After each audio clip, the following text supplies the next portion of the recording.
Bonjour Frédéric Denry pour vous servir pour ce 25e numéro de C'est dans le sol qui, comme vous le voyez, si vous êtes habitué à cette émission modeste mais géniale, ne se déroule pas ni un mardi, ni un mercredi soir, ni même dans mon bureau. Je suis dans un bureau de l'ENSAT à Toulouse. C'est dans le sol co-organisé avec l'Association française pour l'étude du sol dans le cadre de la Journée mondiale des sols, qui est bien cachotière parce qu'en fait, elle dure 6 jours, cette journée, donc cette Journée mondiale des sols qui, chaque année, se déroule depuis 2017 dans une capitale régionale différente. Il y a eu Poitiers, il y a eu Vannes, il y a eu Nancy, il y a eu Marseille, il y a eu Dunkerque l'an dernier, et maintenant nous sommes en direct d'Occitanie, à Toulouse. D'ailleurs, la FES, l'Association française pour l'étude du sol, cherche des bénévoles pour l'aider à organiser le prochain événement 2023 qui se déroulera en Centre-Val de Loire, c'est-à-dire à Orléans. L'objectif de ces JMS, mobiliser un maximum d'acteurs divers et variés sur tous les horizons du sol, à tous les sens du terme, afin d'en améliorer la connaissance et la préservation. Année après année, les JMS grossissent. On en est déjà à 6 jours. Elles dureront peut-être 6 mois, dans quelques décennies. Nous verrons bien. En tout cas, la FES, pour monter cette affaire, monter ces JMS, a besoin de ressources. Et les ressources, c'est vous, mesdames, messieurs, futurs adhérents, car vous ne manquerez pas d'adhérer à l'Association française pour l'étude des sols avant même la fin de ce webinaire. Il y en a eu un juste avant qui a traité de la façon dont on peut évaluer les sols, où on en est. Bon, on n'est pas si mal là-dessus, il y en aura un. Après, oui, une petite chose, si vous adhérez en nombre, eh bien, la FES aura notamment des ressources pour son projet de centre de ressources, enfin, d'amélioration de l'existant centre de ressources qui permettra à tous les adhérents d'accéder à des ressources bibliographiques et numériques importante. Merci d'être là. Le thème de cette émission, quelle fertilisation durable? 2 mots à qui on peut faire dire tout. Fertilisation, d'après le petit Robert, ne concerne que les végétaux, mais je suppose que derrière fertilisation, il y a plein de choses. Comme le mot durable, on peut lui faire dire ce qu'on veut. Donc, quelle, j'ai envie de le mettre au pluriel, fertilisation durable? On va voir ça avec Lionel Jordan-Meil, président. Alors, ce n'est pas du comité français de la fertilisation raisonnée, comme on me l'a indiqué, comité d'études et de développement de la fertilisation raisonnée. Si j'ai bon, vous faites ça avec votre tête. Voilà, donc j'ai bon, merci. Jean-Pierre Sartoub, on est chez vous, professeur d'agronomie, agroécologie, ici à l'ENSAT, et vous êtes membre du laboratoire d'écologie fonctionnelle et environnement, le LEF, au CNRS. Christine Le Souder, l'Institut du végétal Arvalis, c'est vous. Et Quentin Sangers, j'espère qu'il est arrivé, coprésident de l'association des décompactés de l'ABC. Oui, vous êtes là, Quentin. J'ai cru que vous alliez nous faire faux bon. Merci, vous êtes là, c'est le principal. Je pose la question à tous. Je fais un tour de table rapide, réponse rapide, et ensuite on y rentre. Une fertilité durable, une fertilisation durable, c'est quoi? Jean-Pierre Sartoub, allez hop, vous êtes juste en face de moi là. Alors, je ne suis pas peut-être le mieux placé pour donner la définition de la fertilisation durable. Ceci dit, je vais essayer, mes collègues pourront compléter, corriger éventuellement. Pour moi, une fertilisation durable, ça va être une fertilisation qui repose sur l'utilisation de ressources, bien qu'ils ne sont pas épuisables à l'échelle de notre génération, voire de plusieurs générations, c'est-à-dire qui reposent sur des éléments nutritifs que l'on va pouvoir recycler, donc que l'on pourra avoir à disposition dans une économie circulaire dont le maître mot est justement le recyclage. Voilà, je n'ose pas aller plus loin que cela pour l'instant. Peut-être que Lionel pourra apporter davantage de précision, peut-être. Eh bien, Lionel, je vous passe la patate chaude. Lionel Jordan-Meil, le comifère. Déjà, le comifère, qu'est-ce que c'est que ça, dites-nous? Le Comifère, c'est une association française qui rassemble tous les acteurs de la fertilisation, de l'aval jusqu'à l'amont de la filière, c'est-à-dire qu'on va des producteurs de matières fertilisantes quasiment aux agriculteurs ou à leurs conseillers, en passant par les laboratoires d'analyse de terre, les distributeurs, les chercheurs, les instituts techniques. Et donc, tout ce monde-là se met autour d'une table pour définir ensemble des règles de fertilisation durable. Car je pense qu'il ne peut pas y avoir d'agriculture durable sans ces pratiques d'entretien de la fertilité des sols, et quelle qu'elle soit. Alors, c'est quoi une fertilisation durable, selon vous, en quelques mots? Oui, mais la fertilisation durable, c'est l'entretien de la fertilité à base de techniques qui ne compromettent pas la production agricole. C'est vrai que Jean-Pierre a posé le doigt sur une problématique importante des ressources dites durables, c'est-à-dire qu'on sait qu'on a des ressources inépuisables que l'on peut utiliser, par exemple l'azote, et puis des ressources dont les réserves à terme, et le terme, on n'est pas encore tout à fait sûr de savoir quand c'est, à terme seront difficiles d'accès. Donc là, le terme durabilité, on en parlera peut-être pour ces ressources qui nécessiteront forcément d'autres techniques que celles de l'extraction des mines. Christine Le Souder, pour Arvalis, qu'est-ce qu'une fertilisation durable? Oui, alors fertilisation durable, ça permet déjà dans un premier temps d'assurer la production telle qu'on exprime les besoins aujourd'hui, donc en quantité et en qualité, et ça permettre cette production sans effectivement affecter la capacité de production du sol ou d'autres milieux à venir. Et pour ça, on a besoin effectivement de se projeter un petit peu, de prévoir des scénarios. Et donc, il faut qu'on puisse proposer des modes de raisonnement ou d'ajustement ou d'utilisation de ressources. On parlait du recyclage d'autres types de ressources à venir, connaissant les différents scénarios sur les ressources. Mais voilà, ne pas pénaliser la capacité de production qu'on peut avoir aujourd'hui et qu'on aura demain. Très bien. Quentin Sangers, pardon, excusez-moi si j'ai accroché votre nom de famille. Je suis très à cheval sur les noms de famille, enfin surtout du mien, donc voilà. Hein, je bats ma culpe. Allez-y, Quentin Sangers, pour vous, les décompactés de l'ABC. Les décompactés de l'ABC, ça veut dire quoi? C'est quoi? Ben moi, ça va être peut-être là, justement la fenêtre biologique, mais au-delà du label bio, parce que donc, je suis co-président avec deux agriculteurs des décompactés de l'ABC, une association loi 1901 de niveau national qui rassemble plusieurs agriculteurs bio et conventionnels, mais on suit beaucoup des bio en recherche-action. Donc, c'est un réseau comme un laboratoire national directement dans les champs des agriculteurs. D'accord. Mais vous y faites quoi? Pardonnez-moi. Vous essayez de… le réseau. Je suis aussi maraîcher, mais j'anime un maraîcher une activité très secondaire. Mais du coup, j'anime ce réseau. Et donc, on y fait de la recherche exploratoire, on va dire avec un filtre d'ouverture d'esprit, sans dogme, de la diffusion de connaissances, de pratiques terrain. Et on cherche à travailler aussi, on va dire un peu à un niveau fondamental, la connaissance des sols et la connaissance de la génétique des plantes dans des systèmes ABC.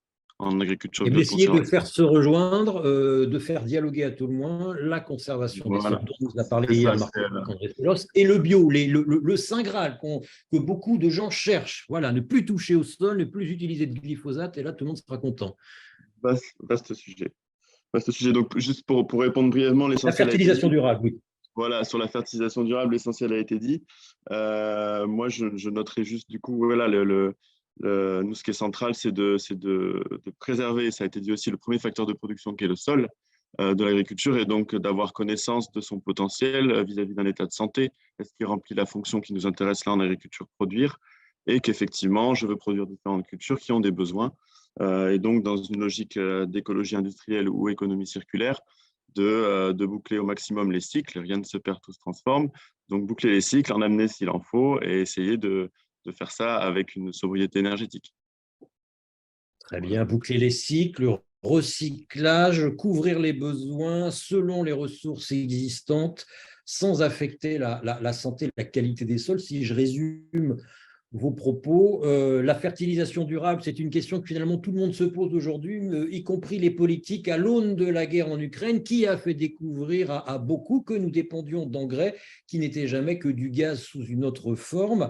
Du coup, quand on voit ça, Lionel Jourdan-Mel, vu qu'il y avait une vision d'ensemble sur la fertilisation, est-ce que c'est simplement durable que de dépendre encore d'une ressource, le gaz, qui de toute façon est voué à ne plus être beaucoup utilisé de par son stock et de par la volonté sociétale d'émettre moins de gaz à effet de serre, et puis de par le fait que le gaz, il n'est pas chez nous, il est dans des pays pas forcément amis. Est-ce que ce n'est pas tout le modèle de la fertilisation qui, de fait, est en train d'être mis en cause, ou est-ce que la guerre terminée, on repartira comme avant?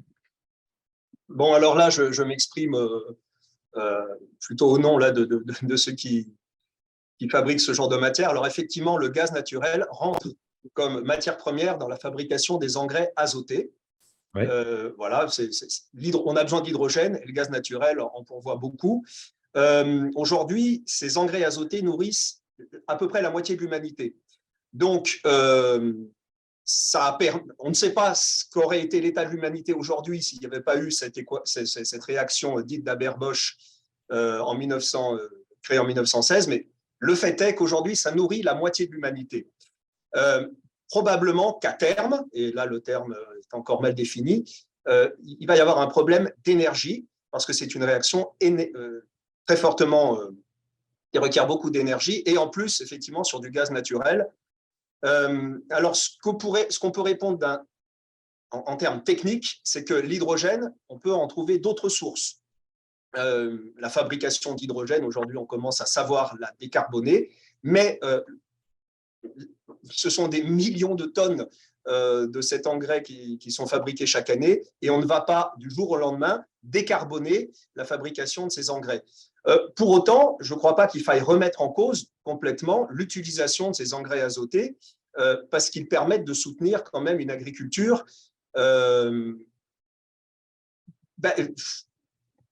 j'allais dire quand même d'une certaine manière durable et pour un nombre de personnes à nourrir important. Alors bien sûr qu'il faut chercher de la substitution tant qu'on peut, de l'amélioration de l'efficience, se porter sur d'autres mécanismes. L'élevage, bien sûr, on aimerait bien substituer de l'engrais minéral par de l'engrais organique, mais en France, l'élevage est en recul et extrêmement concentré dans certaines régions, donc il faut être pragmatique. On a encore besoin de cet engrais pour la transition que l'on a déjà entamée, et on peut se dire qu'à terme, heureusement, on pourra diminuer l'utilisation du gaz naturel, mais là, on ne remet pas en cause le système, tout en restant sur l'utilisation d'engrais minéraux, mais avec d'autres sources. Et puis, bien sûr, les autres ressources de type organique, biostimulants, etc., sont à l'étude. Mais aujourd'hui, ce sont des quantités telles qu'il est inenvisageable de dire que le modèle doit être abandonné le plus vite possible. Et là, on a parlé de l'azote. Et pour le phosphore, on sait que le phosphore, voilà, les quantités sont très limitées.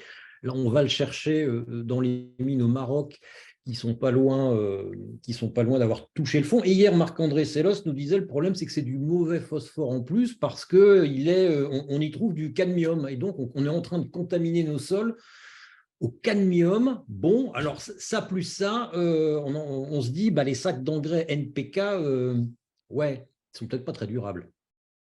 Oui, alors j'étais à la conférence, en effet. Il est vrai que le Maroc, en tout cas le gisement le plus important de phosphore au monde et celui qui exporte, c'est le Maroc, et que, manque de chance, c'est un gisement qui contient également naturellement du cadmium. L'ANSES, effectivement, a mis le doigt sur un danger à terme d'accumulation de cadmium dans les sols et préconise de diminuer la concentration de cadmium dans les engrais. Bon, techniquement, on ne sait pas faire aujourd'hui, à moins peut-être d'avoir, là je dis n'importe quoi, mais des engrais beaucoup plus chers, quoi qu'en disent certains articles. Donc, il y a un risque de pénurie réglementaire si du jour au lendemain, on diminuait par 4 les teneurs en cadmium dans les engrais. Et ce que je veux aussi dire, c'est que les normes ont été établies avec une utilisation d'engrais qui correspondrait à 4 fois ce qui est utilisé aujourd'hui en France. C'est-à-dire que c'est normal que l'ANSES imagine des scénarios un peu extrêmes, parce que derrière, c'est quand même notre santé. Mais je tiens effectivement à préciser que passer de 60 à 20, c'est dans le cas d'une fréquence d'utilisation des engrais qui serait 4 fois supérieure à celle qu'elle est aujourd'hui. Donc, il y a sûrement un risque, mais on ne s'empoisonne pas aujourd'hui en fertilisant les terres, on se nourrit quand même. Oui, effectivement. Christine Le Souder, oui, Christine Le Souder, pardon, excusez-moi, j'ai j'ai failli me tromper de webinaire. Christine Le Souder, quelle analyse vous faites-vous voilà, par rapport aux problèmes d'approvisionnement sur les engrais azoteux, sur les engrais phosphatés? Est-ce qu'il est simplement envisageable de s'en passer ou est-ce que vous travaillez à une utilisation différente de ces engrais? On viendra après sur les engrais organiques. Est-ce que les utiliser mieux permet d'en utiliser moins? Est-ce que l'usage de ces engrais est corrélé avec le travail du sol, est corrélé avec une conduite d'élevage? Est-ce qu'on a donc un volet de négociation, entre guillemets, avec les volumes à utiliser? Alors, je rejoins déjà tout ce qu'a exprimé Lionel tout à l'heure. Je vous Alors, sur rassure. les engrais azotés effectivement utilisés, les voies, on recherche tous des voies pour réduire quand même notre dépendance aux engrais minéraux de synthèse, hein. La première voie, comme vous le citez, c'est de pouvoir mieux, enfin, de rendre plus efficaces les engrais qu'on apporte, hein, de pouvoir gagner en efficacité. Donc, il y a des aspects sur les modalités d'apport des engrais, de la localisation. Alors, déjà, un meilleur raisonnement de la quantité apportée, avec, dans le cas de l'azote, hein, et sur un certain nombre de cultures qui le permettent, la possibilité de piloter. Piloter, ça veut dire apporter l'engrais là, au stade où la culture a les meilleures capacités d'absorption de cet engrais, donc on a le meilleur taux d'utilisation de l'engrais minéral apporté. Donc, il y a Et des comment on le sait, efforts. ça? Pardonnez-moi. On a des capteurs sur les champs, c'est des modèles numériques, comment vous faites? Alors, pour évaluer cette capacité d'utilisation de l'engrais, ça se mesure alors, en expérimentation, donc par des prélèvements sur les plantes, hein. On peut rapporter un gain d'azote absorbé par un couvert divisé par la quantité d'azote qu'on a apporté. Et donc, on obtient ce qu'on appelle un coefficient d'efficacité apparent de l'azote. Donc, ça se mesure effectivement en essai. On peut, par exemple, sur l'exemple des blés, passer d'un CAU, donc d'un coefficient d'azote, d'absorption d'azote de 50%, sur des apports en sortie d'hiver. On peut aller jusqu'à 80% du coup d'un taux d'utilisation de l'engrais azoté qu'on va apporter en cours de montaison ou fin de montaison. Donc, plus on va retarder l'apport au moment où les plantes sont capables de le prélever, meilleure sera cette efficacité. On a des solutions pour effectivement optimiser les apports qui sont nécessaires. Et voilà.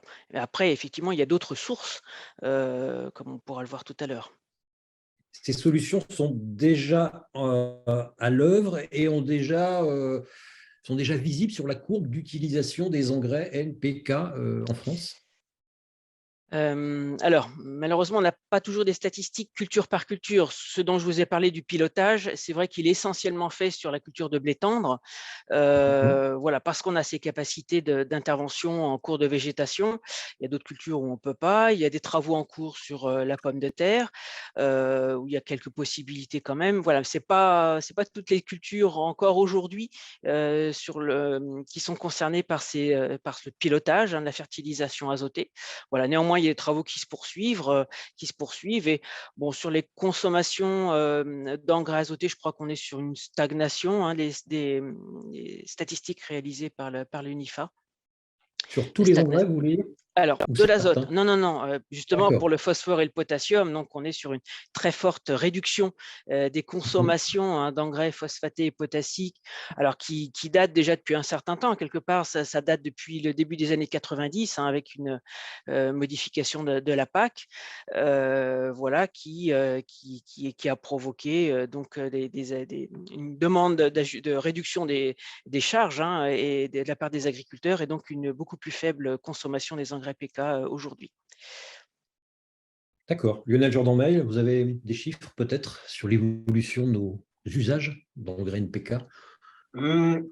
Aujourd'hui, à l'échelle de la France, si la France avait une grande ferme, on pourrait dire que l'on utilise à peu près autant de potassium, alors que l'on épand à peu près autant de potassium qu'en prélèvent les plantes. Donc, on est à l'équilibre. Alors, il y a de grosses disparités régionales, mais en moyenne, on est à l'équilibre. Et pour le phosphore, on commence à atteindre des zones, enfin, on a un léger déficit. Voilà. Alors, tout dépend du point de départ, bien sûr, mais ce que je veux dire, c'est qu'on ne va pas pouvoir maintenant gagner beaucoup en utilisant des engrais, si ce n'est que, alors après, on a d'autres leviers, c'est de changer les systèmes de culture et pour l'azote, et un peu pour le phosphore aussi, avoir recours, par exemple, à cette famille de plantes qui fixe l'azote de l'atmosphère, les légumineuses. Oui, On n'en a que 3% dans les assolements, on peut sûrement monter un peu, mais ça implique de changer aussi la consommation humaine, animale, de relocaliser certaines choses. Donc, pas si évident. En tout cas, voilà, on est à peu près à l'équilibre PK en France avec les matières fertilisantes. Et pour l'azote? Et pour l'azote, on a une efficience à peu près moyenne. Alors peut-être que Christine ou l'un des autres participants me contredira. On est à peu près à 75% d'efficience. Ça veut dire que quand on emploie 100 kg d'azote, eh bien, en moyenne, on en valorise les 3/4, 75 kilos. Qu'est-ce que vous voulez dire par là? Qu'est-ce que vous voulez dire par là? On en valorise de quelle façon? Oui, la plante prélève 75 sur les 100. L'azote est un élément très fuyant et il est pratiquement impossible de valoriser 100% malheureusement des molécules que l'on apporte sur les parcelles, que ce soit avec de la matière organique ou minérale, et je dirais même encore plus avec de la matière organique. Et donc, on a des pertes. Donc, il y a de l'azote qui retourne dans l'atmosphère, malheureusement aussi de l'azote qui va dans les eaux. Il ne se stocke pas beaucoup dans les sols. Et c'est là-dessus qu'il faut gagner, mais plus on se rapproche de 90, plus c'est difficile. Et on n'y arrivera qu'avec les outils de pilotage dont a parlé Christine. D'accord. Jean-Pierre Sarthou, vous disiez tout à l'heure, la fertilisation durable, finalement, c'est le recyclage permanent de la matière organique, la minéralisation dans les sols. C'est ça, c'est vivre sur la bête, c'est ne vivre que sur le sol et limiter les intrants, ou je vous ai mal compris? Non, c'est ça, oui, bien sûr, mais vivre sur la bête à condition d'entretenir la bête.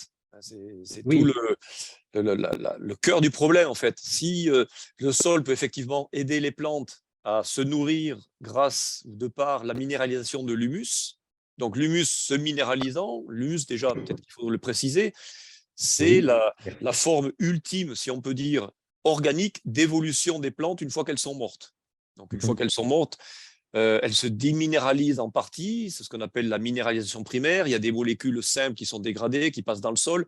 Il reste des formes, des parties de plantes plus difficiles à se décomposer, mais elles finissent aussi par se décomposer.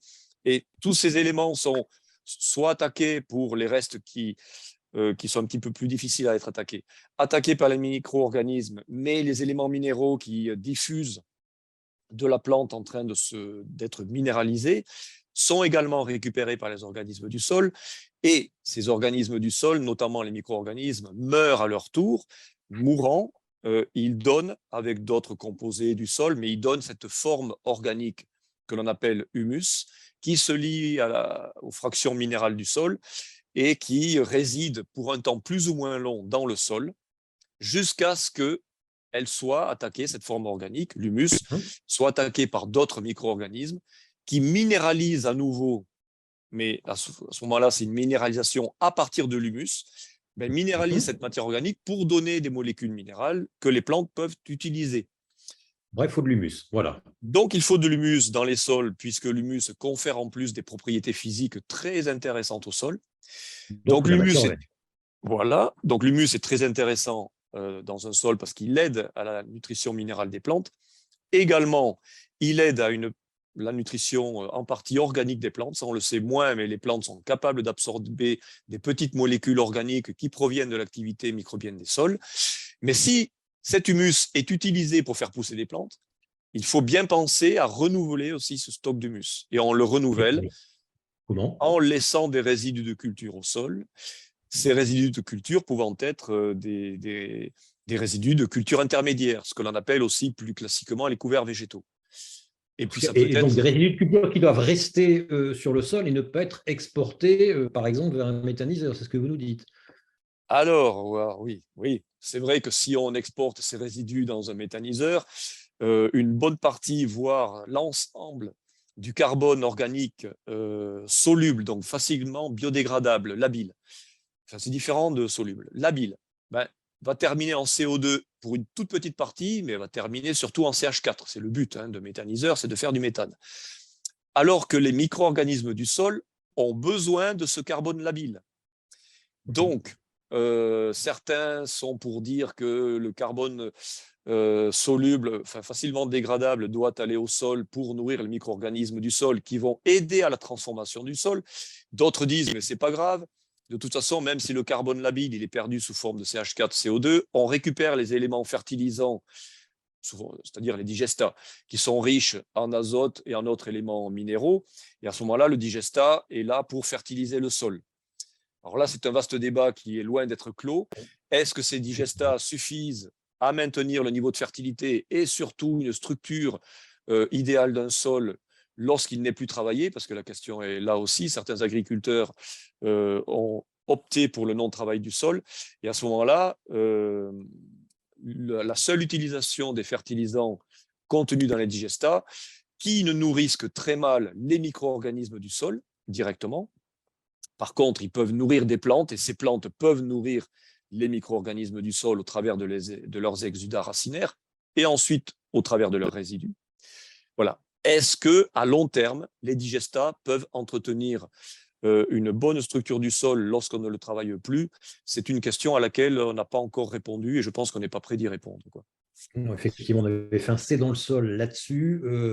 La recherche scientifique, pour l'instant, effectivement, n'a pas encore de robustesse en la matière, même si ce qui n'empêche pas la méthanisation de se développer. Mais on y reviendra après. Quentin Sangers, je suppose que vous êtes dans la ligne de Jean-Pierre Sarthou, que ma culture vive d'elle-même à partir de son sol, de ce que je lui restitue.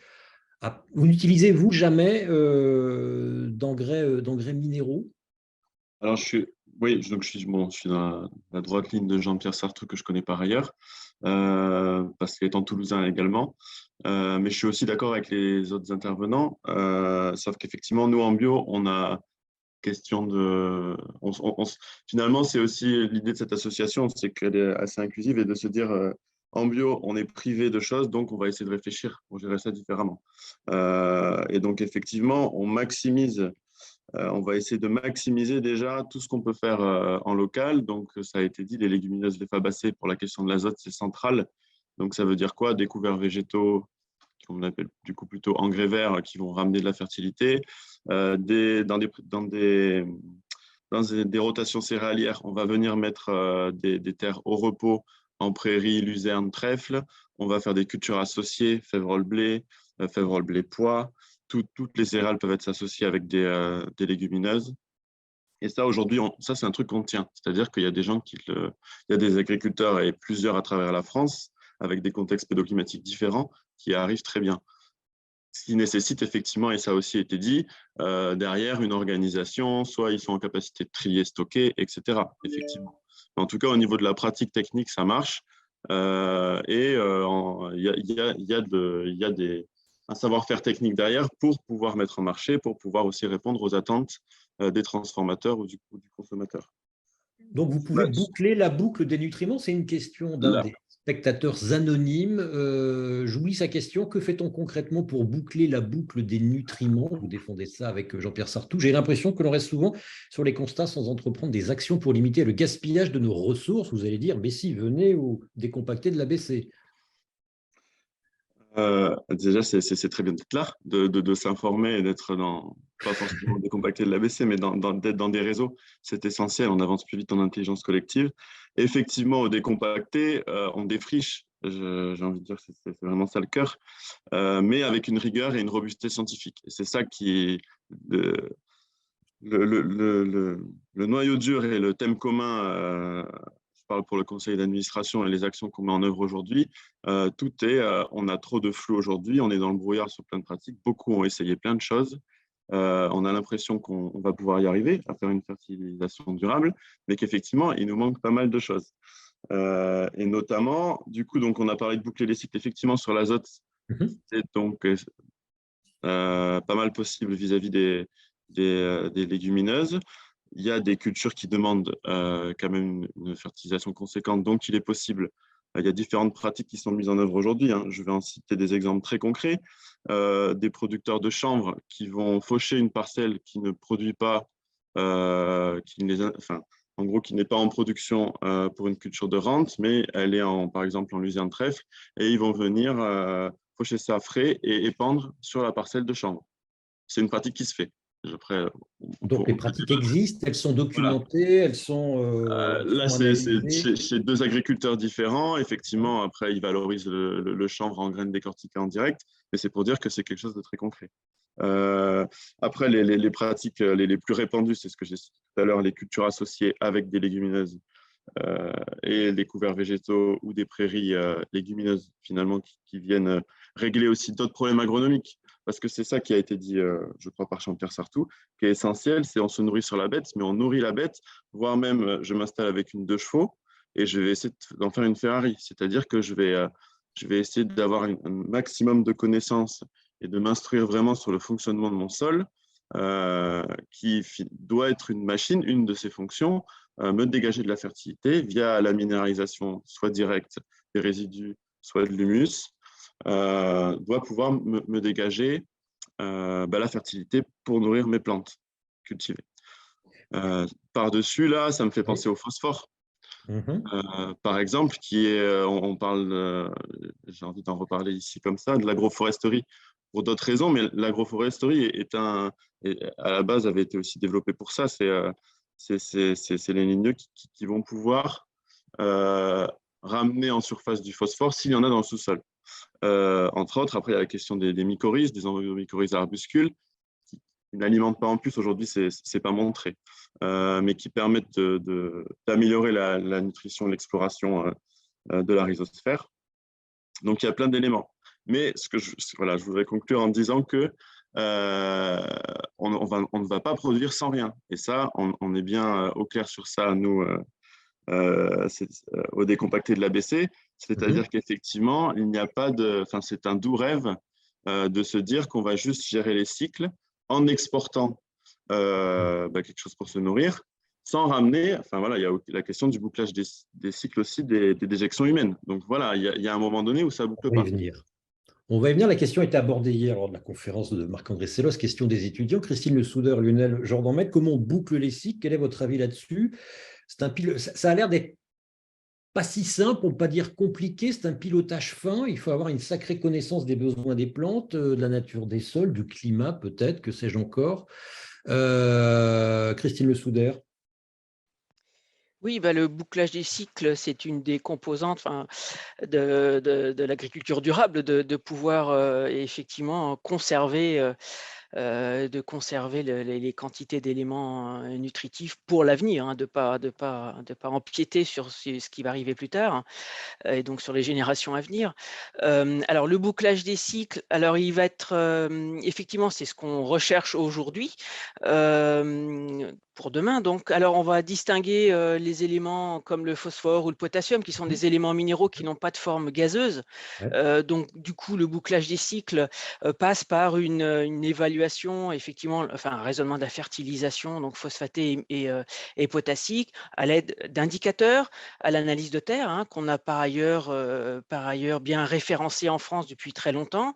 Et à l'aide de ces indicateurs, on va pouvoir piloter la fertilisation piloter à l'année la fertilisation phosphatée et potassique, de façon à éviter d'avoir des sols avec des teneurs trop faibles, et d'éviter à l'autre bout d'avoir de s'engager sur des pratiques où il y a des apports très supérieurs aux exportations, et donc un enrichissement des sols, ce qui a pu avoir lieu dans le passé. Voilà, donc on a des éléments guides, on va dire, pour phosphore, potassium, d'autres éléments minéraux, à l'aide d'un cadre, d'un raisonnement de méthode, appuyé sur les indicateurs sol. l'analyse de terre. Pour l'azote, c'est un peu plus difficile parce qu'il y a des formes gazeuses, hein, comme on l'a souligné.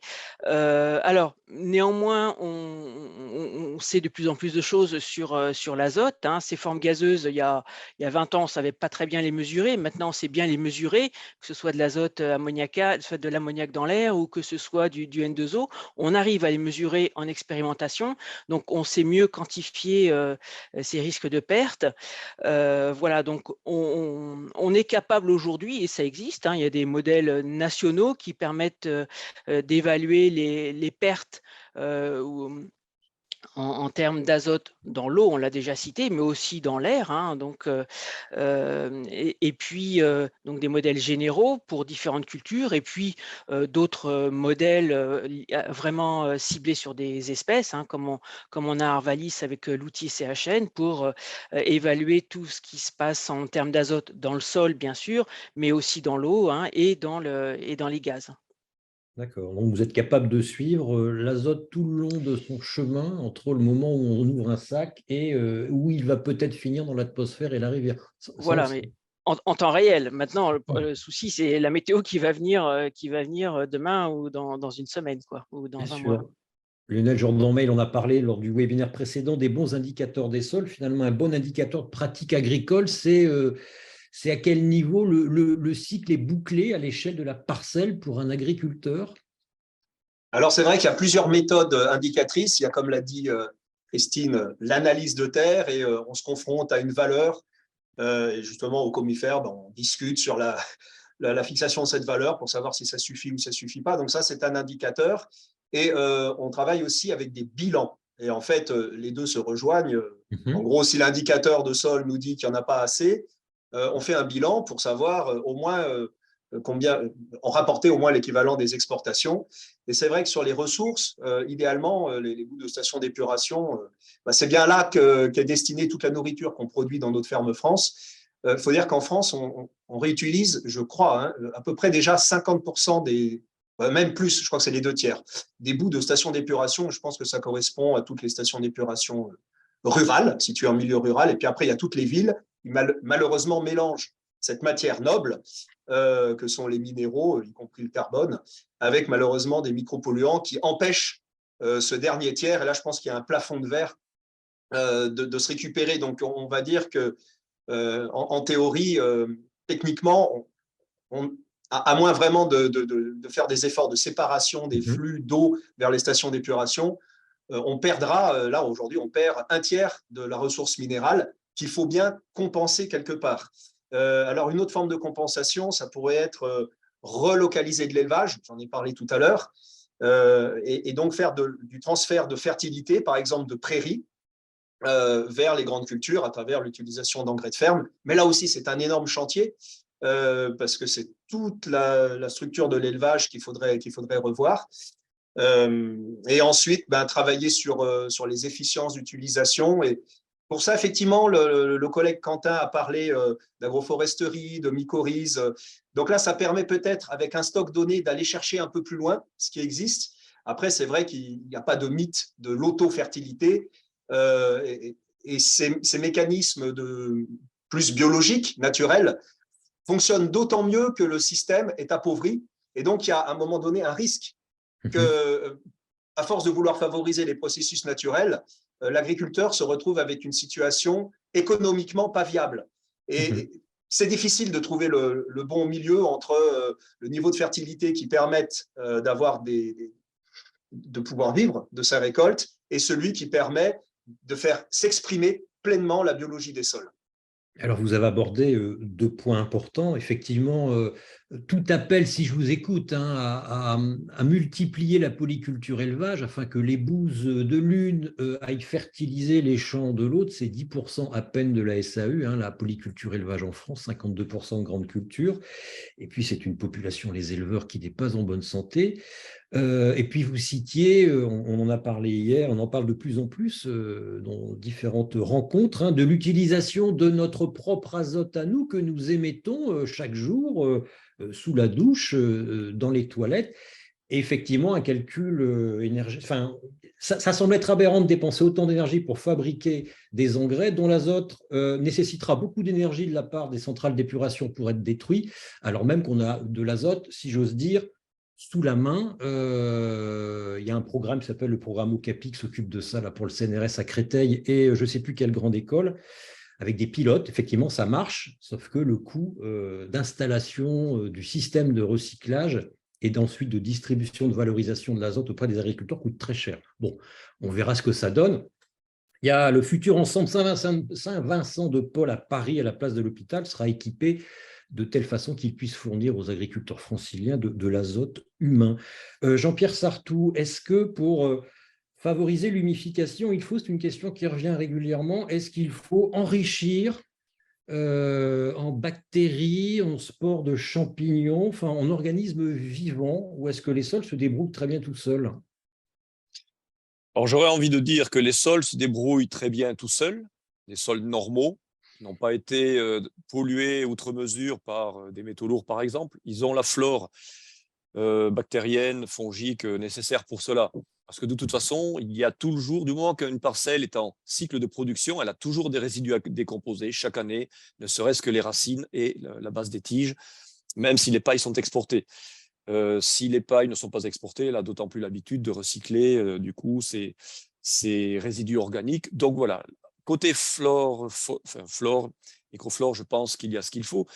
Par contre, ce qui est beaucoup moins connu, c'est que lorsque un résidu très riche en carbone, déséquilibré en autres minéraux, comme la paille, doit être décomposé, bien, le processus d'humification se fait à hauteur des minéraux autres que carbone, mais c'est-à-dire azote, phosphore, soufre, magnésium, etc., contenus dans la paille, lorsqu'il n'y a pas d'échange avec le sol. Là, on raisonne par rapport à ce que offre la paille. Eh bien, si on s'en tient aux autres minéraux seulement contenus dans la paille, tout le carbone contenu lui aussi dans la paille ne va pas se retrouver dans l'humus à la fin. Ce qui fait que le coefficient de transformation en humus de la paille, par exemple, qui est un minéraux très carboné et déséquilibré en autres minéraux, est faible. Il vaut à peu près 0,15. Donc, lorsque l'on part d'une tonne de paille, on arrive à 150 kg d'humus. C'est relativement faible. Moi, ça m'a toujours surpris, ce chiffre-là. Il y a des Australiens qui ont montré qu'il suffit d'apporter justement ces minéraux qui ont disparu de la paille. Pourquoi? Parce que le blé mourant, il était en train d'alimenter ses grains en ces minéraux. Donc, il y a eu transfert des feuilles et des tiges du plant de blé en train de mourir vers les grains pour assurer la génération suivante. Mais si on apporte au tas de paille, à la tonne de paille, ces éléments minéraux qui ont été emportés par le grain, pour assurer l'humification, on se rend compte qu'on améliore l'humification et les travaux ont montré qu'on peut la doubler, la tripler, la quadrupler, cette efficience d'humification. Donc, au lieu d'obtenir à la fin 150 kg d'humus à partir de cette tonne de paille, on peut en obtenir jusqu'à 600 kg. Et la paille, on n'y touche pas, on la triture pas, on la broie pas, Non. on la composte pas, on la laisse telle qu'elle. Toutes choses égales par ailleurs, on a deux tas de paille, un tas que l'on laisse évoluer tout seul, il donne avec ses propres minéraux autres que le carbone, il donne 150 kg d'humus, tout le reste, je continue, si on lui apporte les minéraux nécessaires, il va donner le même tas de paille, la même paille, une tonne, va donner 600 kg d'humus. La différence en termes de carbone, eh bien, dans le premier cas, c'est autant de carbone qui a été perdu sous forme de gaz carbonique CO2, donc qui est venu enrichir l'atmosphère en CO2 qui aurait été mieux placé sous forme d'humus, si le carbone avait pu se retrouver sous forme d'humus. Donc voilà, j'aurais envie de dire que les sols, ils ont plutôt besoin, en tout cas les résidus organiques, ils ont plutôt besoin de ces minéraux qui sont en manque par rapport à tout ce carbone. C'est ce que l'on appelle le respect des équilibres stoichiométriques de l'humification, auxquels j'ai fait allusion hier lors d'une réponse à une question dans le cadre de la conférence de Marc-André Sellos, mais je n'avais pas le temps d'expliquer tout ça. Voilà. Et donc, c'est vraiment important de réaliser cela. Et cela explique aussi un point fort de la polyculture élevage. Parce que lorsqu'on est éleveur, on donne des minéraux à ces animaux. On aime beaucoup voir ces animaux lécher un bloc de sel, un seau de CMV, complément minéral vitaminé, parce qu'on aime voir ces animaux en bonne santé. Et ces minéraux, à plus de 97-98%, ça a été démontré aussi, il se retrouve dans les déjections. Ben, les agriculteurs récupèrent ces déjections, c'est le fumier, c'est le purin, c'est l'isier, etc. Ça va dans les champs. Donc, lorsque l'on est en polyculture élevage, on enrichit les champs en ces autres minéraux qui améliorent du coup le coefficient d'humification des résidus organiques riches en carbone comme la paille, lorsque les vers de terre les enfouissent ou lorsque le travail du sol les enfouissent dans le sol. Et du coup, en polyculture élevage, on permet d'améliorer le K1 qui, sinon, est moins bon lorsque tous ces minéraux sont manquants. Voilà. Finalement, l'autofertilité, on peut s'en approcher. Mais bien sûr, mais c'est évident qu'on peut s'en approcher. Il y a bien des expériences qui le prouvent, notamment pas encore en grande culture, encore s'il s'agit de prouver qu'on peut s'en approcher, je connais des agriculteurs qui sont en agriculture de conservation des sols depuis 15 à 20 ans, qui honnêtement produisent plus qu'avant, plus que leurs voisins, en utilisant moins d'engrais azotés et moins d'engrais phosphatés, potassiques aussi. Mais ça, aujourd'hui, c'est parfaitement démontré, mais c'est encore mieux démontré dans les systèmes maraîchers. Il y a des systèmes maraîchers qui produisent donc des légumes riches en azote, et pourtant leur intrant, ce ne sont que des résidus très riches en paille, en carbone, c'est de la paille. Et là, ça prouve quoi? Ça prouve que lorsqu'ils laissent cette paille qu'ils ont achetée, là, effectivement, c'est un intrant, lorsqu'ils laissent cette paille évoluer dans un coin, je le répète, s'ils apportaient les minéraux manquants, ils amélioreraient encore plus, ils amélioreraient le coefficient de transformation. Au lieu d'avoir 150 kg à la tonne, ils auraient 600 kg d'humus à la tonne. Vous dites les minéraux manquants, mais de quels minéraux on parle là, Jean-Pierre Sartrou? Essentiellement azote, phosphore, soufre, magnésium un petit peu, mais surtout les trois principaux, c'est NPS. Bon. Essentiellement, mais essentiellement également CAMG. On peut se passer des engrais minéraux, mais mine de rien, il en faut quand même un peu pour avoir. Mais bien sûr. Mais bien sûr, oui, bien sûr. Mais alors, voilà, j'insiste sur le point suivant, c'est qu'ils produisent, ils exportent davantage d'azote contenu dans leurs légumes qu'ils n'en ont acheté. Parce qu'en achetant de la paille, ils ont fait rentrer un tout petit peu d'azote. Le C/N de la paille, il est entre 80 et 100, 120. Donc, il y a un tout petit peu d'azote. Mais ils vendent des végétaux qui ont un C/N de 12, parfois 11, 12, jusqu'à 15, 16. Donc, de l'azote est rentré dans le système. Bien, cet azote, alors qu'ils ont laissé leur tas de paille évoluer dans son coin. Mais il faut bien comprendre que lorsque la paille, était en train de se transformer en humus, des micro-organismes, et là, je le précise, et ça rejoint votre première question, on peut apporter ces micro-organismes, effectivement. Des micro-organismes ont aidé à l'arrivée de l'azote. Et cet azote a été apporté dans l'humus par des bactéries qui ont grignoté la paille, qui sont des bactéries des genres Azotobacter, Azomonas. Et je pourrais dire, et je vais terminer là-dessus, on peut utiliser ce processus-là en apportant des azotobactères qui sont propres au champ. C'est quelque chose que fait une société qui n'est pas très loin de l'ENSAT, Agronutrition, qui est la bioamplification. On récupère, on extrait les azotobactères, Azomonas spécifiques d'un champ. Enfin, ils se sont spécialisés sur les azotobactères. On les multiplie. L'agriculteur les récupère, c'est exactement les mêmes souches. Il les épand sur son champ, sur les résidus de paille à décomposer. Et du coup, il accélère la dégradation de la paille et il favorise l'apparition d'humus et donc la captation d'azote, puisque ces azotobactères, ce sont des bactéries fixatrices d'azote. Et s'il apportait en plus des minéraux, il améliorerait le coefficient d'humification. Donc, il y a effectivement beaucoup de choses à faire. Lionel Jordan-May, vous voyez, l'autofertilité, ce n'est pas qu'un mythe, on peut y arriver, on a un volant pour augmenter au moins le gisement d'engrais organiques. Oui, bien sûr. Enfin, quand je parlais autofertilité, je faisais référence peut-être à des pratiques où certains agriculteurs prennent un risque en disant maintenant ça va pousser tout seul, et, y compris pour le P, pour le potassium. Sur des sols sableux, par exemple, il n'y a pas vraiment de potassium, mais là, c'est prendre un risque important que de dire le potassium, la biologie va l'apporter. Enfin, on ne peut pas transformer des éléments comme ça dans le tableau de Mendeleïev. C'est de ça que je parlais. C'est vrai qu'avec l'azote, il y a heureusement cette fixation biologique qui existe et sans laquelle, probablement, jusqu'au 18e, 19e siècle, on n'aurait jamais pu produire. Déjà, on produisait quand même pas beaucoup, mais on aurait été bien plus vite borné dans la production agricole. Donc ça c'est une certitude, c'est que cette fixation biologique, qu'elle soit en symbiose ou pas, elle existe.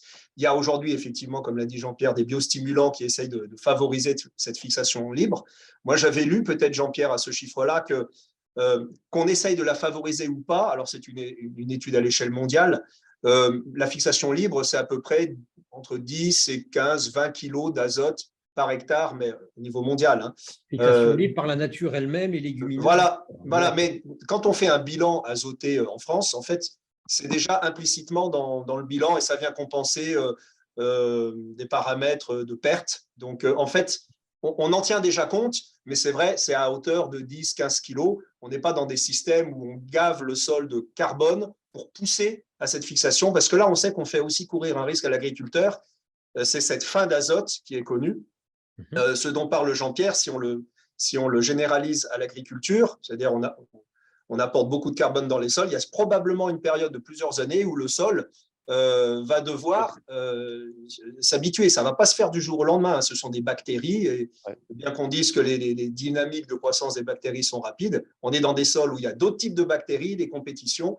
Donc, voilà, ce sont des choses qui s'envisagent sur le long terme, mais en attendant, il faut que les agriculteurs soient très, très patients et ça ne marchera pas toutes les années non plus. C'est pour ça. Oui, allez-y. C'est pour ça qu'en maraîchage, les maraîchers qui ont comme seul intrant la paille, laissent évoluer la paille pendant 2-3 ans sur une parcelle non productive, justement parce qu'ils savent bien tout le danger qu'il y a de mettre en contact ces débris riches en carbone et mettre en contact avec des légumes qui poussent. Là, il y aurait de la fin d'azote, c'est absolument certain, quoi. Quentin Sangers, vos agriculteurs, ils prennent le temps de l'expérimentation parce que vous les conseillez bien. Donc, ce dont vient de parler Jean-Pierre Sarthou, vous l'avez mesuré, vous le pratiquez, vous vous en doutiez, vous paillez vos sols, donc je vais compléter en disant qu'effectivement, c'est multifactoriel et que du coup, je compléterai ce que vient de dire Jean-Pierre. En plus, on est conscient, c'est une matière très carbonée, donc ça fait partie, surtout si on parle du maraîchage. Et tout à l'heure, je voulais finalement en parler parce que j'ai beaucoup parlé grandes cultures, mais en maraîchage, c'est totalement différent. Et effectivement, donc nous, on est une association qui travaille sur toutes les filières et c'est un peu symbolique, les 3 coprésidents. Donc, il y a moi qui représente plutôt le côté animation technique. Il y a un éleveur céréalier et un maraîcher, Guillaume Halloween, le jardin de demain. Qui est maraîcher en bio dans le Calvados depuis 5 ans en MSV. Mixte maintenant en termes de système. MSV, pardon. Maraîchage sur sol vivant. Voilà. Une grosse mouvance et on renvoie vers plein de vidéos, notamment sur Vers de Terre Production, pour les gens qui ne connaîtraient pas. C'est une mouvance, c'est pour moi une inspiration et comme beaucoup de choses, après il faut recentrer sur le terrain, dans ma ferme, mon contexte. Voilà. Et donc, on revient sur la paille, qui est une des matières, finalement, qu'on va mettre, et on observe. Donc, il y a aussi, on peut s'en servir pour amender le sol, on peut s'en servir pour occulter parce qu'on est en bio et qu'on va essayer de gérer l'enherbement. On va s'en servir notamment, et on ne risque pas de fin d'azote, sur des cultures type haricots, etc., fèves, légumineuses. Et notamment, là, on en parlait, d'où mon retard en animation de journée technique, là. Aujourd'hui avec Guillaume ce matin sur les oignons. Parce que lui, même maintenant, au bout de 5 ans, il y a eu un vrai élevage de limaces. C'est une grande question. Donc, il y a l'utilisation d'un peu d'anti-limaces.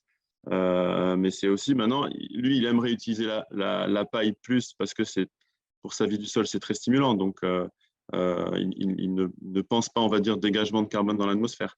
Mais c'est très stimulant pour sa vie du sol. Par contre, c'est un autoroute à limaces. Et donc maintenant, il en utilise de manière parcimonieuse en fonction aussi des autres contraintes que la fertilité. Donc effectivement, les ravageurs, est-ce qu'on fait de la fin d'azote ou pas? Voilà. Et effectivement, nous, notre retour global sur les types de matières organiques et notamment la paille, où aussi on a les BRF, les broyats ramels fragmentés ou les broyats de déchets verts, très utilisés en maraîchage, tout ce qui est plus riche en carbone et donc un rapport carbone-azote déséquilibré, on va globalement le mettre en surface aussi et ne pas chercher à le mélanger. Plus on va mélanger, plus on va stimuler aussi cette vie bactérienne. Donc ça, c'est la première chose.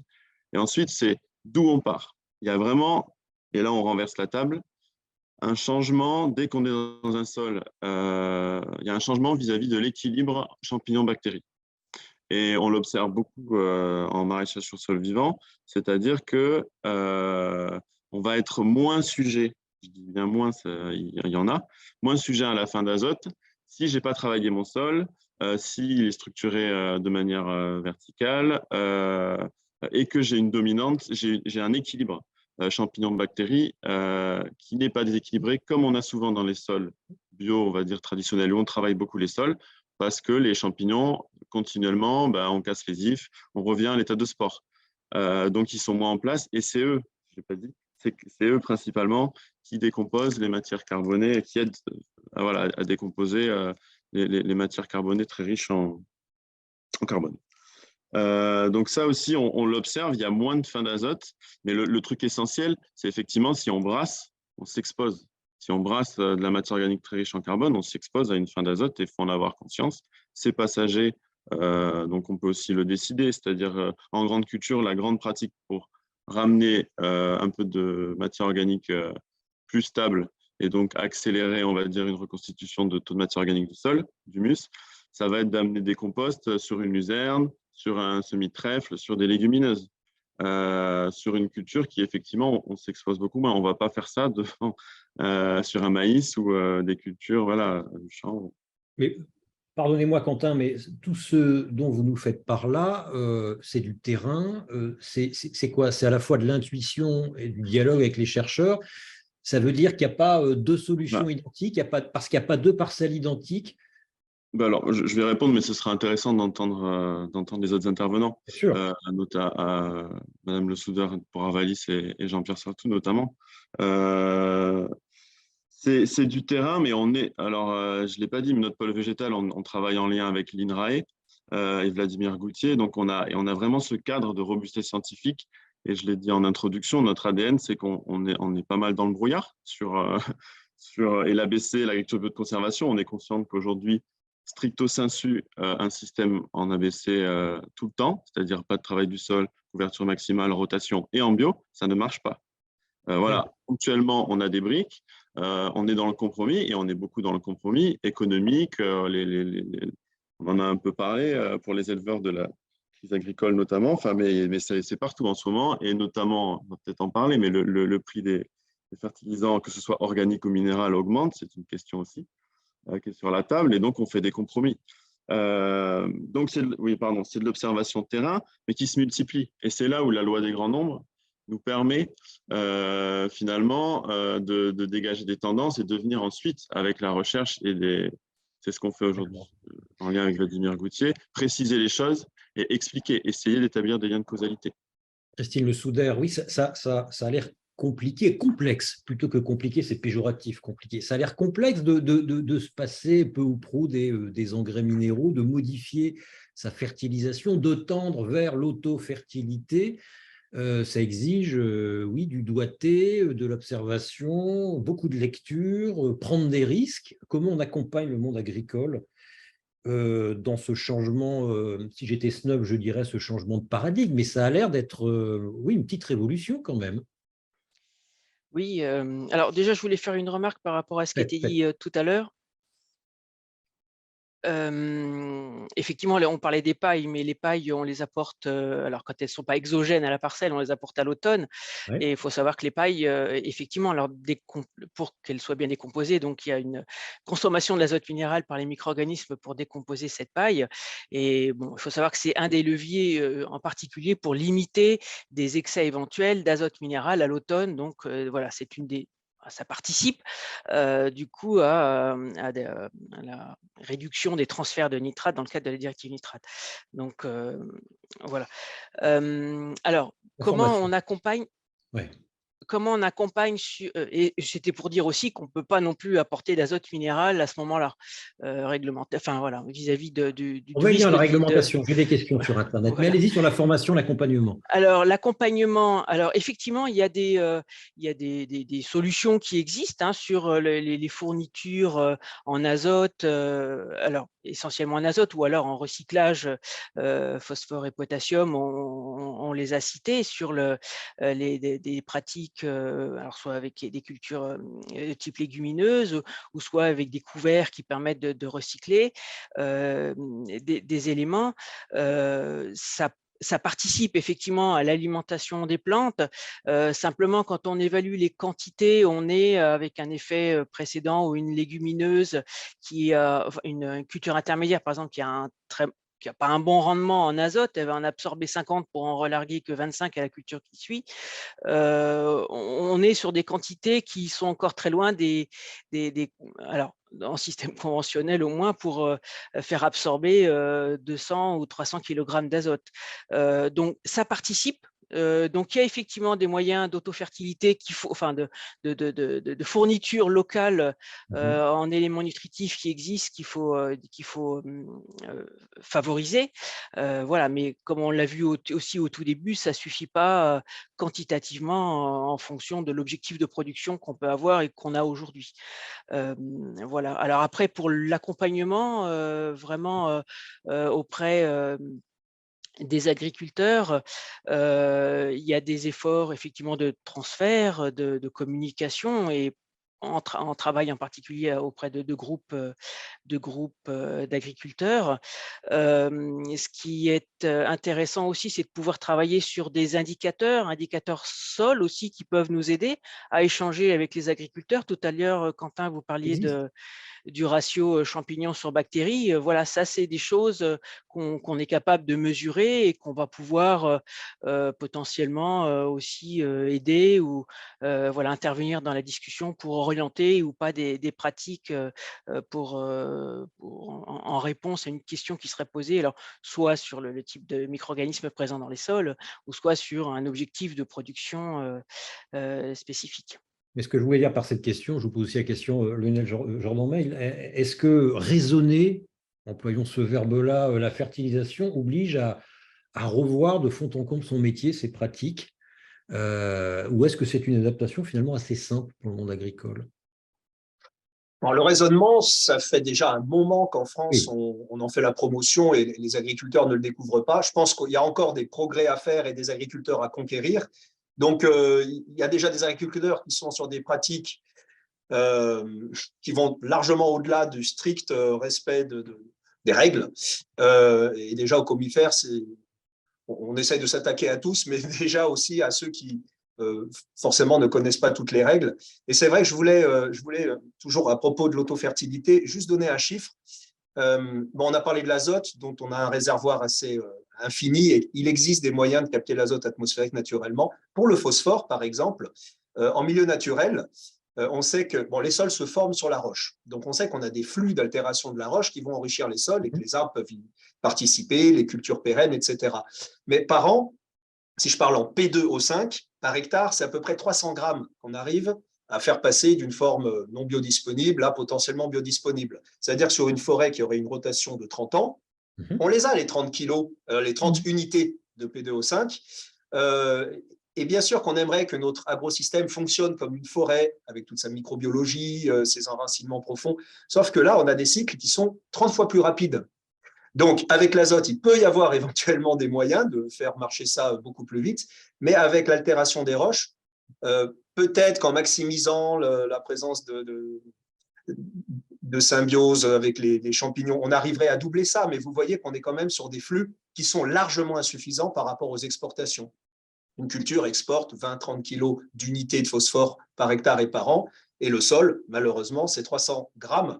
Alors peut-être qu'il y a des gens qui ne sont pas d'accord dans l'assistance, mais ce sont des chiffres qu'on trouve dans la bibliographie.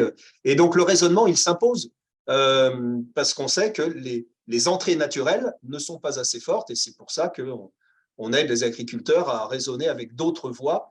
Et le raisonnement, il met aussi un plateau au-delà duquel les pratiques ne sont plus nécessaires, voire néfastes. Le raisonnement, oui, se met en place, mais comment dirais-je, ça nécessite du travail, quoi. Comme je disais, une observation, une lecture. C'est pas aussi simple que de balancer des sacs d'engrais. Donc c'est quand même un changement de pratique, un changement de philosophie de l'agriculture, peut-être. Ouais, enfin, l'observation des cultures, c'est quelque chose qu'il faudrait toujours avoir maintenu. On peut aussi faire des mesures sur les plantes, Mais c'est vrai que ça prend beaucoup plus de temps. Mais là, on est beaucoup plus fin du coup dans ce qu'on appelle le pilotage et on arrive à des très très bonnes efficiences d'utilisation des ressources en général, qu'elles soient naturelles ou exogènes. Très bien. Une question, je vais faire comme dans C'est dans l'air, question Internet. Il devrait y avoir un jingle, il n'y en aura pas. Pierre-Frédéric Bouvet, à quel pourcentage peut-on, je pose la question à tout le monde, à quel pourcentage peut-on substituer un fertilisant chimique et d'origine étrangère par un engrais organique d'origine française pour un même niveau de rentabilité? Question afférente, y a-t-il des cartes de puits de matière organique territoriaux? Qui se lance? Le premier qui parle. Ah, Quentin, vous hochez la tête, donc ça va être pour vous. Moi, je peux dire que c'est pas une question du tout facile parce que c'est pas comparable. Enfin, faut comprendre que les plantes essentiellement, donc on est en train de se rendre compte qu'elles peuvent se nourrir d'organique, mais essentiellement les plantes se nourrissent pour leur constitution de carbone, d'hydrogène et d'oxygène via le CO2 qu'elles pompent dans l'atmosphère et l'H2O, l'eau. Mais le reste, c'est les minéraux en quantité plus fine, essentiellement dans le sol. J'écarte les engrais foliaires par voie de succion racinaire et donc par voie minérale. Et donc en général, c'est la grande question du bio, c'est qu'en bio, on n'a pas d'engrais minéral, pas strict, voilà. Donc même si des choses qui sont organiques qui peuvent être très vite minérales, mais justement, ça doit passer par une transformation organique. On peut débattre de ça. Mais dans organique, donc il y a de l'atome de carbone dans la formulation si on considère un engrais organique. Et donc, il faut qu'on le fasse passer en minéral pour que ça soit assimilable par la plante. Donc, on a une réactivité qui est très faible. Et c'est au niveau agronomique, si on sort du label bio de seconde, c'est un vrai casse-tête parce que souvent, le passage du conventionnel au bio, souvent on a en tête, et c'est un vaste débat d'idées sur les produits phytosanitaires, le glyphosate. Nous qui travaillons sur l'agriculture de conservation des sols en bio, je peux vous dire que ce n'est pas le glyphosate, c'est surtout l'engrais chimique parce qu'on a besoin d'engrais starter. C'est très pratique, c'est pour ça qu'on a développé largement et l'agriculture aujourd'hui est largement majoritaire conventionnelle parce que c'est très efficient de nourrir directement en minéraux la plante. Voilà, après, voilà, là on parle de fertilisation. Mais du coup, comparer là de l'organique au minéral côte à côte, pour moi, c'est pas, enfin, ça me donne envie de réfléchir système, de complexifier. Oui, c'est pas aussi simple que ça que cette opposition bébête, effectivement. Voilà, et donc de poser des questions de clarification, de répondre par des questions. D'accord, mais la France est un pays manichéen. Les engrais minéraux, c'est pas bien, les engrais organiques, c'est bien. Lionel Jordan-Mail, vous avez levé la main.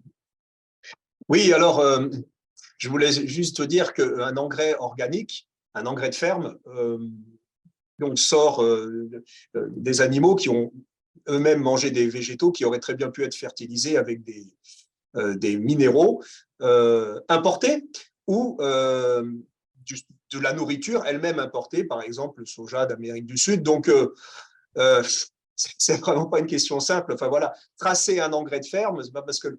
Alors, made in France, effectivement, la vache, elle est bien française, mais en amont, rien ne nous indique que les minéraux qu'elle a ingurgités par l'alimentation de la prairie, du maïs ou de ces aliments en complément aient été d'origine française. Donc, c'est vrai que ouais, là, c'était vraiment une question très, très manichéenne. De même qu'on importe des engrais minéraux plutôt fabriqués en France ou plutôt fabriqués à l'étranger, avec des usines qui ne fonctionnent pas du tout avec la même efficacité énergétique. Donc, c'est pas si simple, il ne faut pas opposer comme ça aussi. D'autant plus que les engrais organiques, s'ils viennent de loin, ils sont transportés en transport. Or, c'est plein de flotte, donc c'est très lourd, donc ça coûte très cher. Enfin, d'où l'intérêt d'avoir une polyculture élevage un peu partout en France.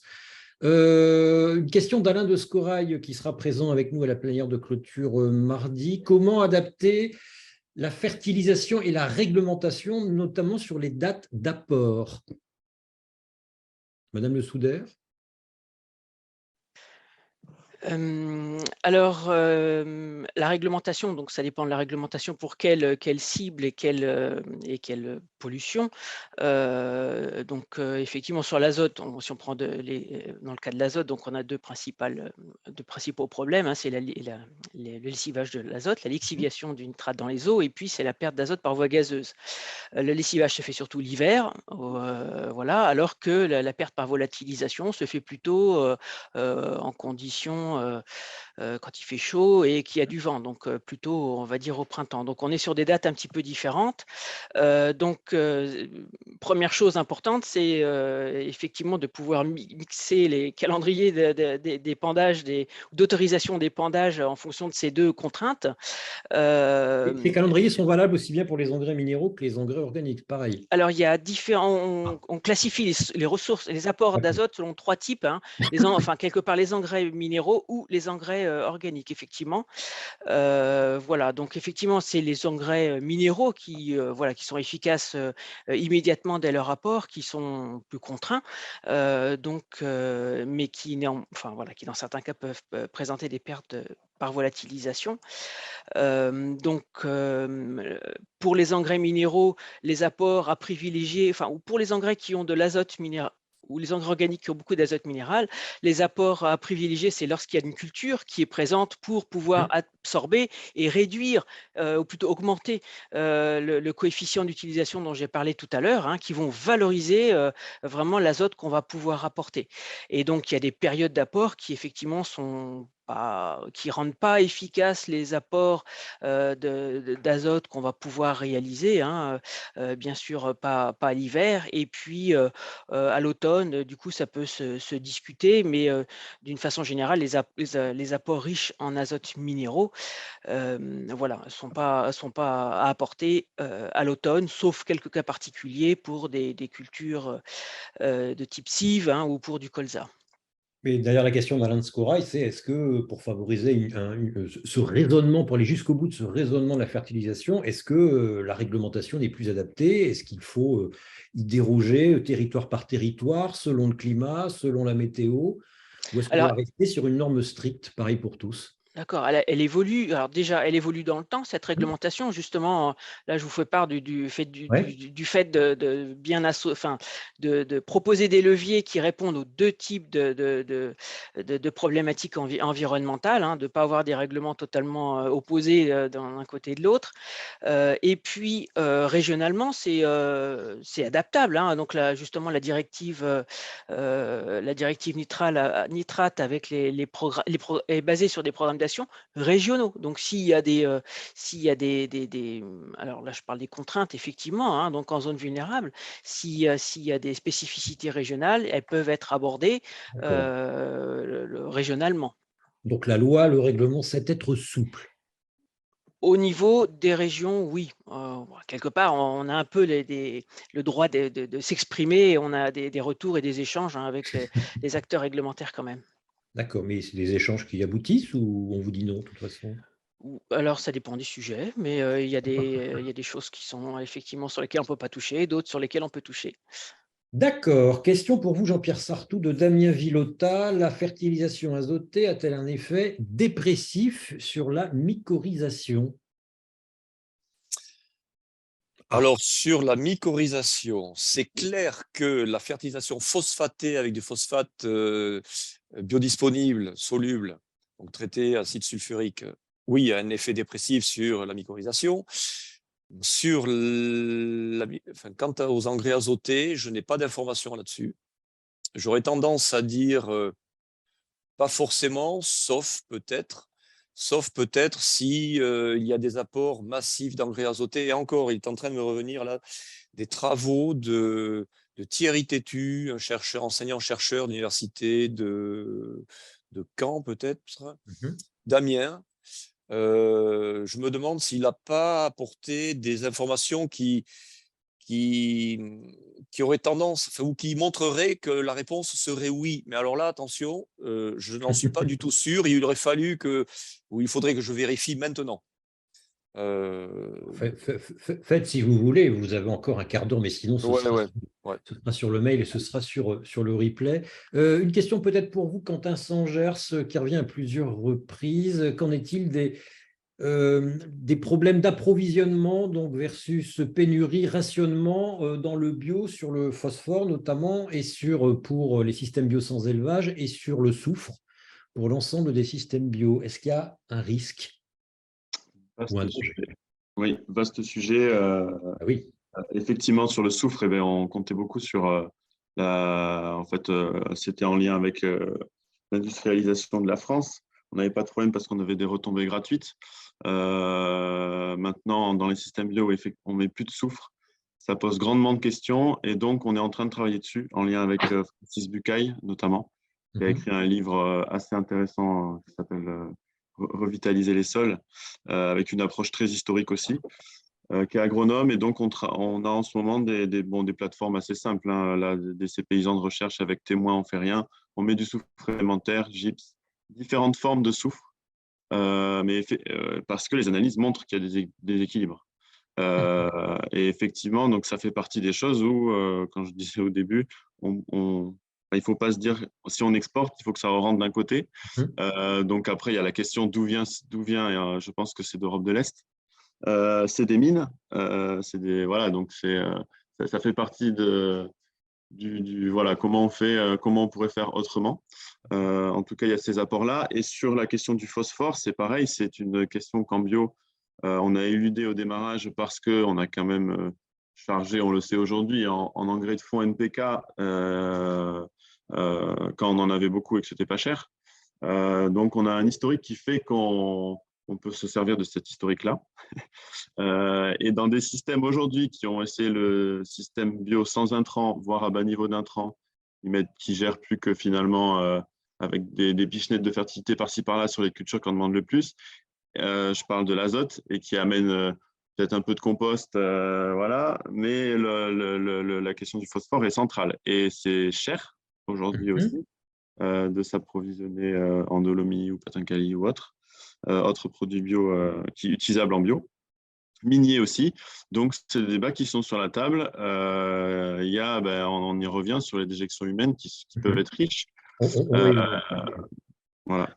Mais cette question-là qui revient à plusieurs reprises, quand on la met en parallèle avec la stagnation des ventes de bio aujourd'hui, avec selon l'agence bio 5% des agriculteurs en bio qui retournent en conventionnel, et une question de Jean-Luc Martel qui rebondit sur ce qu'on vient de dire, qui rebondit finalement sur la question de la normalisation de la réglementation, qui rebondit sur le gisement de matière organique. Il nous dit comment développer l'agriculture bio à grande échelle alors que les fertilisants acceptés actuellement par le cahier des charges se restreignent, pas d'effluents animaux provenant d'élevage industriel par exemple, et que les boues de stations d'épuration de STEP sont toujours interdites.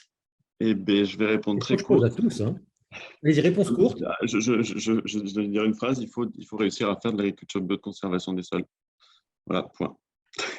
On y travaille parce qu'effectivement, aujourd'hui, l'essentiel du bio, ce qui est du bio plus conventionnel, avec quand même des sols, souvent, et moi, c'est mon dada de faire des trous, des tests bêches, on n'a pas de fertilité physique de base, on a des taux de matière organique, et je renvoie vers les travaux de Pascal Boivin, des taux de matière organique qui sont bas, donc on a une santé de sol qui est faible. Sur ça, du coup, on est obligé d'amener quand même beaucoup d'amendements d'engrais organiques extérieurs, des prix de marché, enfin voilà.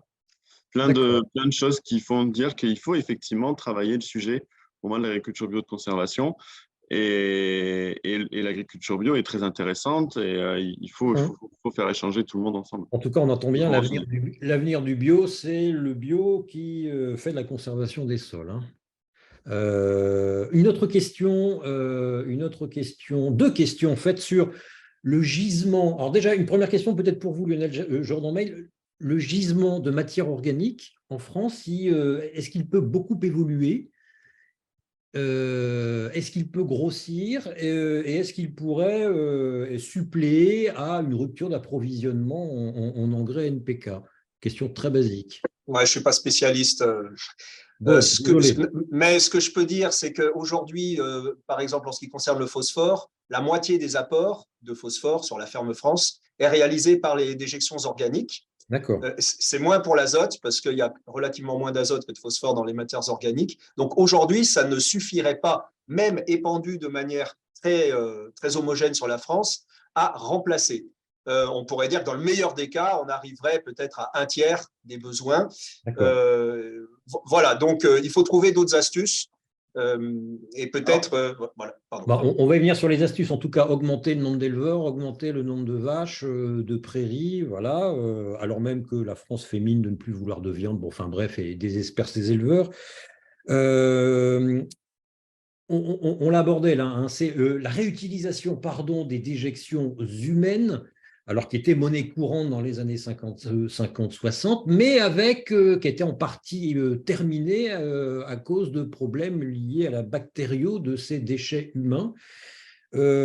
Premièrement, est-ce que ça se développe? J'ai parlé tout à l'heure du programme Okapi, est-ce que ça se développe vraiment? Est-ce qu'il y a un gisement réel et à quel coût? Et est-ce que ça ne va pas être bloqué un moment ou un autre par les ARS, par l'ANSES, en disant non, il y a un risque pour la santé trop important d'utiliser cette matière organique humaine? Alors, j'entends pas parler d'un durcissement des règles par rapport aux critères déjà actuellement utilisés. Par contre, on sait qu'il y a peut-être certains résidus de médicaments qu'on ne regardait pas, qu'on ira regarder. Donc ça irait pas dans le sens d'une meilleure réutilisation. Après, c'est vrai qu'il y a des programmes qui focalisent sur l'urine dans les toilettes sèches. Oui. Donc là, mais là, voilà, il y a, par exemple, à Bordeaux Sciences Agro, on va récupérer l'urine, mais il a fallu casser des bâtiments, reconstruire. Bon, voilà, à l'échelle de la France, ça ne va pas aller très, très vite. Mais là, ce sont des solutions à terme vers lesquelles on va aller. Parce que là, il n'y a plus de problème de bactériaux, il n'y a plus de problème de contamination par des eaux résiduaires industrielles. Mais voilà, j'ai parlé du plafond de verre au départ, au début de l'émission. Là, il me semble que tel que le recyclage de l'eau est fait aujourd'hui, on ne montera pas malheureusement au-delà de ces 66% de recyclage. Et encore en Europe, on est parmi les pays qui recyclons le plus les bouts de stations d'épuration. Par exemple, la Suisse, à ma connaissance, incinère toutes ces bouts de stations d'épuration. Mais nous n'utilisons en France que 1% de nos… nous ne réutilisons que 1% de nos eaux usées contre 13 en Italie, je crois 18 en Espagne, 75% en Israël. Autre question sur une source alternative, si on veut, de matière organique, le biochar. Qui a l'air d'être un énième nouveau Saint Graal avec le biochar partout sur vos sols. Non seulement on va faire de la méthanisation, on va faire de l'hydrogène et boum, on va balancer du biochar qui est merveilleux sur vos sols. Que faut-il en penser? Question que je pose à tout le monde. Jean-Pierre, je ne vous vois plus. Si jamais vous voulez prendre le micro, enfin voilà, question ouverte. Vous ne me voyez plus. Ah bah voilà, là je vous ai. C'est mieux. Vous ne m'entendiez plus, mais j'étais toujours là. Ma caméra était allumée. Allez, allons-y. Le biochar. Le biochar, c'est un produit qui est relativement mal maîtrisé, qui est souvent fabriqué dans des conditions très artisanales, c'est-à-dire avec des conditions de pyrolyse qui ne sont pas du tout contrôlées. Et du coup, le même produit à la base peut donner un produit final très variable en termes de pH, niveau d'oxydation aussi, peut-être teneur en carbone. Donc, voilà, des produits très hétérogènes en sortie, même à partir de même type de produits au départ. Alors que les sols, en fonction de leurs caractéristiques, ont des besoins relativement précis. Si on doit leur apporter des biochars, il faut apporter des biochars ayant des caractéristiques connues et maîtrisées. Ce qui fait que potentiellement, ça peut être une solution intéressante, clairement pour stocker du carbone à très long terme dans les sols, ça c'est évident. Là, on est à l'échelle de plusieurs millénaires. Ce n'est pas du carbone qui va rapidement sortir du sol, puisqu'il est sous forme carbonisée, enfin du charbon, quoi. Voilà. Par contre, on n'a pas encore d'installation suffisamment performante, capable de maîtriser les conditions de pyrolyse, aboutissant à un produit correspondant à ce qui est attendu. Et correspondant du coup aux besoins des sols. Donc un potentiel intéressant, mais il y a encore beaucoup de travail pour améliorer tout ça.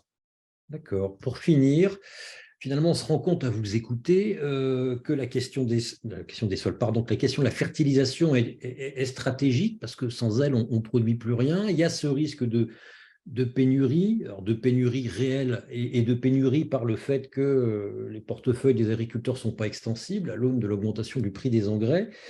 On a vu avec vous que le gisement de matière organique, il n'est pas extensible facilement. Est-ce que tout cela entraîne les politiques à l'échelle des régions de l'Europe de la France avoir une réflexion stratégique? Où est-ce qu'on peut imaginer un plan stratégique de fertilisation? Voilà, je pose la question à tout le monde. Madame Le Soudaire. Oui, je pense qu'il y a une réflexion stratégique actuellement sur ce sujet-là, hein. Il y a des retombées en région sur cette question-là. Effectivement, quelque part, c'est l'énergie qui est derrière les engrais azotés. Donc, toutes les réflexions qu'il y a aujourd'hui sur l'énergie pour enfin, pour faire tout un tas de choses, toute l'activité humaine, du coup, les engrais azotés de synthèse sont bien considérés. Et voilà, je pense qu'il y a il y a des réflexions actuellement stratégiques. Voilà. Néanmoins, oui, il y aura peut-être, alors on espère, enfin bon, des chaînes peut-être des ruptures. On en parle pour l'électricité.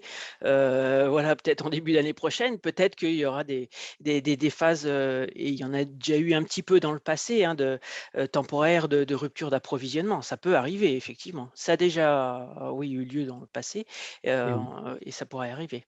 Lionel Jordan-Mail, rapidement, je vous demande une réponse courte. Oui, alors au niveau européen, il y a eu le Green Deal avec sa déclinaison agricole de la fourche à la fourchette qui ambitionne d'augmenter encore l'efficience d'utilisation des minéraux à l'échelle de l'Europe et qui se fonde là-dessus sur l'espoir qu'il va y avoir une baisse de gaspillage, donc un moins grand besoin de produire. Finalement, si on économise 20% des denrées alimentaires parce qu'elles ne se perdent plus, eh bien, on a un peu moins besoin de produire. Oui. Et puis, il y a aussi un plan légumineuse en France, un énième plan, mais qui se traduit par plus. Oui, mais chaque fois qu'il y a des plans, il y a quand même toujours plus de légumineuses sur les parcelles.